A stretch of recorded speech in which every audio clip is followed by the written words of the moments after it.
bismillahir rahmanir rahim barke borom Tuuba soxna Xawaa Buso radiyallahu ta'ala anha mas naa wax sëriñ Tuuba xaada lahu llaahu maxtaara lahu dama géntu nu nekk yawmal xiyaamati kuréel yu bari wër la ñeenti kuréel yi sës ci yow gisuma ci kenn ku sant Mbàkke sëriñ Tuuba xaada lahu llaahu maxtaara lahu ne ko noonee ni la amee gis nga bi nu nekkee àdduna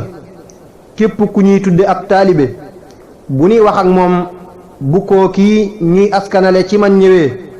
bala ñoo waxateeg moom dara dañuy wax ak moom ba noppi xam nga loolu lu ko waral foofa maslaa amu fa fii nag maslaa defee am ndax ñooñee bu ma defutoon noonu danañu am lu leen naqari ngir féetale gi ñu leen di féetale ci man foofa nag xëy na yawmal xiyaam lay wax ak taalibe dong moo fay jariñ loolu moo waral gisoo ci ñoom kenn ci ñeenti kuréel yooyee yàlla na nu am ak taalibe gu wér su ko defee ndegem gi sunu sëriñ bi lii sunu taalibe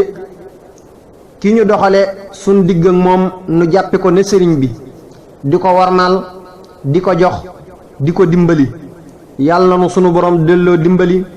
ci ak taalibe gu rafet ci barke borom Tuuba xaada lahu llaahu maxtaara lahu